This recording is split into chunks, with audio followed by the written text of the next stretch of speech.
आज हम देखने वाले हैं यूपी बोर्ड 2026 के लिए कॉपी चेकिंग का न्यू रूल। ये ऐसा रूल है जो स्टूडेंट फेल होने वाले थे, इस रूल के आने के बाद वो स्टूडेंट भी अच्छे मार्क के साथ पास हो जाएंगे। So hi everyone, myself Riyaz, IIT NEET board exam expert.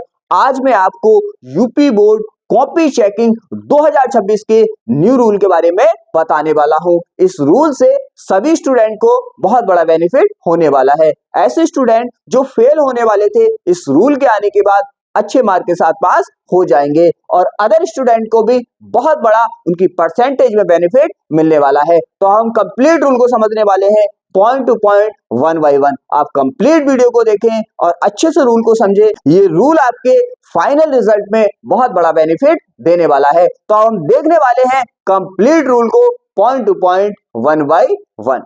अब हम देखने वाले हैं आखिर वो कौन सा ऐसा रूल है जो आपको आपके फाइनल रिजल्ट में बहुत बड़ा बेनिफिट देने वाला है। यहाँ पे हम बात करें कि यूपी बोर्ड 2026 परीक्षाओं में स्टेप मार्किंग के तहत गणित, विज्ञान जैसे विषयों में पूरे सवाल के बजाय हर सही चरण स्टेप पर अंक दिए जाएंगे।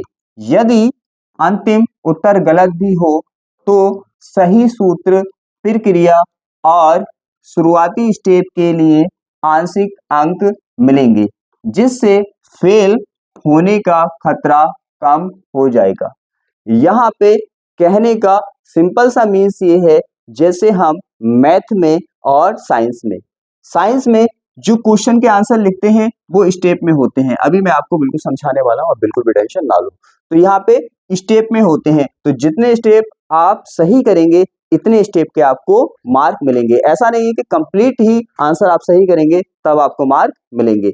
यहाँ पे मैं आर्ट्स वालों के लिए भी बताने वाला हूँ, आप भी टेंशन ना लें। जैसे फॉर एग्जाम्पल हमारा कोई मैथ का क्वेश्चन है, तो हम क्या करते हैं, पहले उसकी वैल्यू को नोट करते हैं। पहले क्या करते हैं, फर्स्ट स्टेप में वैल्यू को नोट करते हैं, सीधी बात है। फिर क्या करते हैं, फिर सेकंड स्टेप में हम फॉर्मूला लगाते हैं यहाँ पे, और थर्ड स्टेप में क्या करते हैं, हम उसका सॉल्यूशन करते हैं। तो उसने बोला है कि ऐसा नहीं है कि आप तीनों स्टेप करेंगे तभी आपको नंबर मिलेंगे। जितने स्टेप आप सही करके आएंगे इतने स्टेप के आपको यहाँ पे मार्क दे दी जाएंगे। चाहे आपने फर्स्ट स्टेप ही किया है सही से तो आपको इसके मार्क दे दी जाएंगे। अगर आपने दो किए हैं तो दो के, और तीनों किए हैं तो तीनों स्टेप के मार्क आपको दे दी जाएंगे। यहाँ पे ऐसा बोला गया है। अगर हम बात करें साइंस की, यहाँ पे साइंस की, जैसे हम साइंस का पेपर सॉल्व करते हैं तो उसमें क्या होता है, डेरिवेशन भी होते हैं, न्यूमेरिकल भी होते हैं। तो न्यूमेरिकल का रूल तो सेम ही है। आप क्या करते हो, फर्स्ट में नोट करते हो, सीधी सी बात है। सेकंड में क्या करते हो, फॉर्मूला लगाते हो, और थर्ड स्टेप में क्या करते हो, उसका सॉल्यूशन करते हो। तो मैथ की तरह सेम है, तीन स्टेप में ये होता है, जितने स्टेप आप करोगे इतने के मार्क आपको दे दी जाएंगे। उसके बाद अगर हम बात करें यहाँ पे, जैसे हम क्या करते हैं, डेरिवेशन करते हैं तो डेरिवेशन में भी तीन स्टेप होते हैं, सीधी सी बात है। आप डायग्राम बनाते हैं, फिर उसके बाद यहाँ पे डायग्राम में जो भी मेंशन होता है उसको यहाँ पे आप रिटन करते हैं, फिर आपको जो भी डेरिवेशन करना होता है फॉर्मूला प्रूफ करते हैं। तो ये भी तीन स्टेप में होता है। तो उसने बोला है भाई जितने स्टेप आप करके आओगे इतने स्टेप के नंबर आपको दे दी जाएंगे। अगर आप एक ही स्टेप करके आओगे तो एक के भी नंबर आपको मिलेंगे, दो करके आओगे दो के मिलेंगे, तीन करके आओगे तीन के मिलेंगे। ऐसा नहीं है कि आप कंप्लीट पूरा करोगे तभी आपको मार्क मिलेंगे। तो आपको बहुत बड़ा बेनिफिट यहाँ पे होने वाला है। जितने स्टेप आप करेंगे इतने स्टेप के आपको मार्क दे दिए जाएंगे। जैसे फॉर एग्जाम्पल मान लो कि यहाँ पे क्या पूछा, शॉर्ट थ्योरी में आपसे क्या पूछा कि भाई उसकी डेफिनेशन लिखनी है और उसका मात्रक लिखना है, यूनिट लिखना है। तो आपने क्या किया, आपने ओनली उसकी डेफिनेशन लिख ली और मात्रक आपको याद नहीं था। तो ऐसा नहीं है कि आपको मार्क नहीं मिलेंगे, आपको मात्रक के मार्क नहीं मिलेंगे, लेकिन आपको जो डेफिनेशन लिख के आए हैं उसके मार्क मिलेंगे। इसका मीन्स जो हमारे आंसर होते हैं वो साइंस में, मैथ में स्टेप में होते हैं।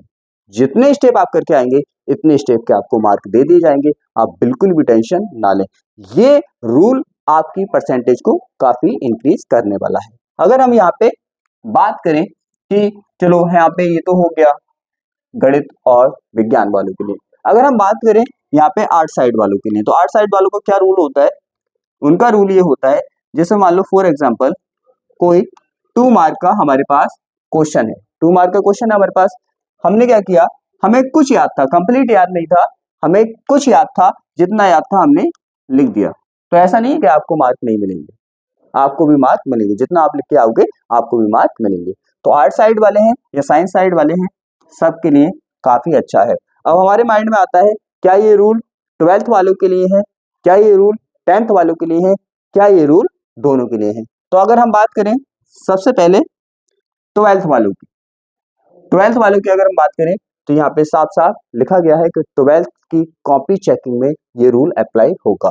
उन्होंने दिया है साफ साफ, यूपी बोर्ड कक्षा 12वीं 2026 के लिए मार्किंग नियम के अनुसार, ये तो यहाँ पे सिंपल बात लिख रखी है, छात्रों को हर विषय में पास होने के लिए न्यूनतम 33% अंक लाना अनिवार्य है। थ्योरी उसने बोला थ्योरी परीक्षा होती है अपनी, और यहाँ पे उसने बोला 70 अंक की होती है, जबकि प्रैक्टिकल उसने बोला है भाई यहाँ पे कितना होता है, 30 अंक का होता है। इसके अलावा अब स्टेप वाइज मार्किंग लागू की गई है, ये है आपके इम्पोर्टेंट, ये तो आपको सबको पता ही है नॉर्मल।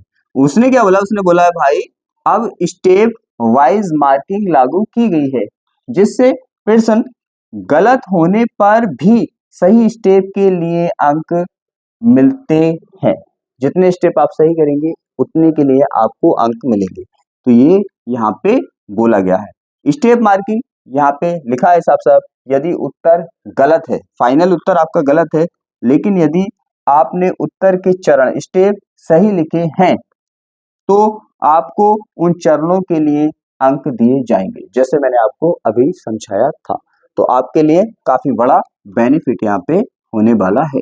अगर हम बात करें क्या ये 10th वालों के लिए भी है, तो यस, ये 10th वालों के लिए भी है।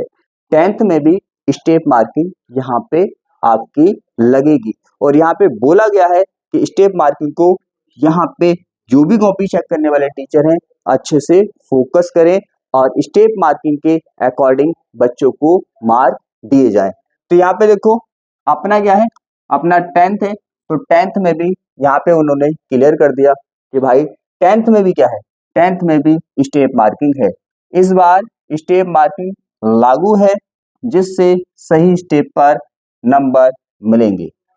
स्टेप मार्किंग वही बोला गया है यहाँ पे, उत्तर गलत होने पर भी अगर स्टेप सही हैं तो उनके नंबर दिए जाएंगे। तो यहाँ पे क्लियर कर दिया, आप जितने स्टेप सही करके आएंगे आपको इतने मार्क यहाँ पे दे दी जाएंगे। स्टेप मार्किंग मैंने आपको समझा दी कि किस तरह से डेरिवेशन के स्टेप होते हैं, किस तरह से न्यूमेरिकल के स्टेप होते हैं, और किस तरह से मैथ में जब हम सॉल्यूशन करते हैं तो स्टेप होते हैं। तो हर स्टेप का आपको मार्क मिलेगा। ये काफी आपके लिए बेनिफिशियल होने वाला है आपके फाइनल रिजल्ट पर।